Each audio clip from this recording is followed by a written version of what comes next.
Инал Батович, здравствуйте. Прежде чем перейти к вопросам, я бы хотела вас поздравить с вашим новым назначением на пост министра иностранных дел. Глава государства Аслан Бжания представил вас коллективу МИД, и вы уже, я так понимаю, приступили к своим обязанностям. Каким был ваш первый рабочий день? Благодарю вас за поздравления и всех, кто поздравил в эти дни. Приветствую телезрителей. Действительно, первый рабочий день прошел очень активно. Мы познакомились с нашей командой, с коллективом, сформулировали основные задачи. И в целом, на мой взгляд, первый рабочий день был достаточно продуктивным. И хочу высказать благодарность всем коллегам.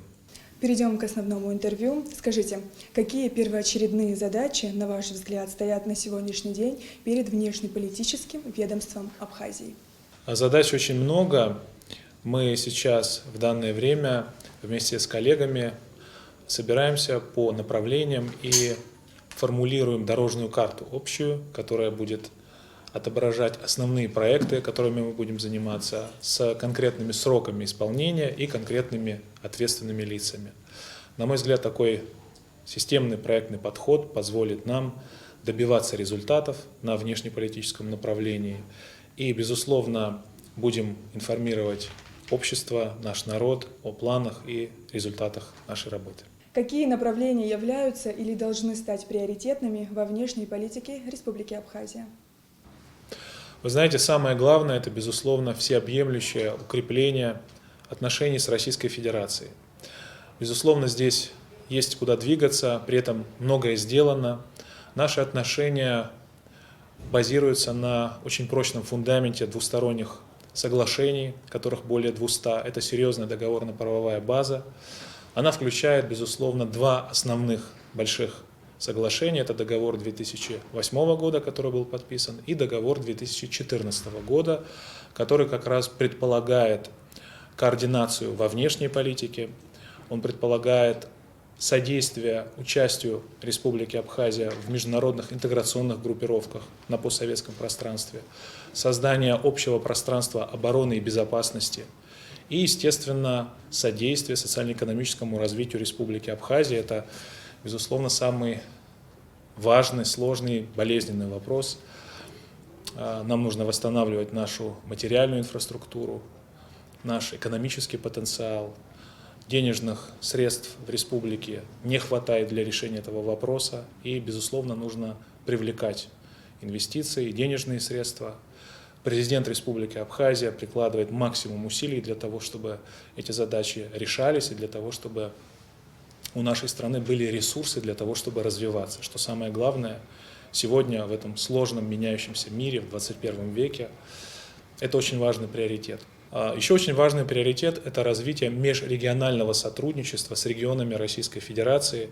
Здесь можно тоже очень активно развивать деятельность по привлечению инвестиций. Планируется проведение инвестфорумов по Абхазии для того, чтобы привлекать инвестиции и создавать благоприятный инвестиционный имидж нашей республики. Также планируем поддерживать нашу молодежь, наших молодых лидеров, которые имеют вопросы и которым нужна поддержка по линии образования, по линии решения социальных вопросов. Конечно, очень важна деятельность и развитие контактов со странами, которые признали Республику Абхазия и с которыми еще не признали нашу республику, и будем двигаться на этом направлении, безусловно. Что важно, сейчас создание правильного информационного фона, активизация информационной политики. Сейчас, кстати, наши сотрудники на контакте с официальным представителем МИД Российской Федерации, и из договора 2014 года вытекает активное взаимодействие и в информационной сфере в том числе. И, на мой взгляд, это тоже очень важное направление. Как, на ваш взгляд, текущая ситуация с безопасностью на Южном Кавказе и в Черноморском регионе отражается на безопасности Абхазии? Какова в этой связи роль Грузии и как бы вы оценили последние события в этой стране? Международное положение в целом и ситуация в Черноморском регионе, в частности, достаточно, как известно, напряженные. Безусловно, военные учения совместные Соединенных Штатов, Украины и Грузии в Черном море, они не способствуют укреплению архитектуры безопасности в регионе, и, конечно, эту ситуацию необходимо отслеживать. как и нужно отслеживать развитие ситуации в Грузии, которая тоже активно развивается. Мы исходим из того, что признание государственного суверенитета Абхазии, развитие нормальных отношений – это приоритет. Какова ваша оценка женевских международных дискуссий и какова наша позиция и приоритеты на данной площадке? Женевские дискуссии остаются единственным многосторонним форматом, в котором Абхазия имеет представительство. В связи с этим это очень важная площадка, и здесь наш четкий приоритет тоже понятен. Это признание государственного суверенитета со стороны Грузии, подписание двустороннего соглашения о неприменении силы. Это, очевидно, сложный путь. Понятно, что он не быстрый, понятно, что будут препятствия, понятно, что легко нам это точно не дастся. Но будем двигаться настойчиво на этом направлении. Апсу аширхейпш, акырзачхаз, акыйбейт. А есть ли сдвиги в развитии отношений с другими государствами, признавшими независимость Абхазии? Развиваются отношения с Сирийской Арабской Республикой, активно работает посольство, развиваются контакты в сфере политики, бизнеса, общественной деятельности. Кроме того, идет активная работа по направлению Венесуэлы, Никарагуа.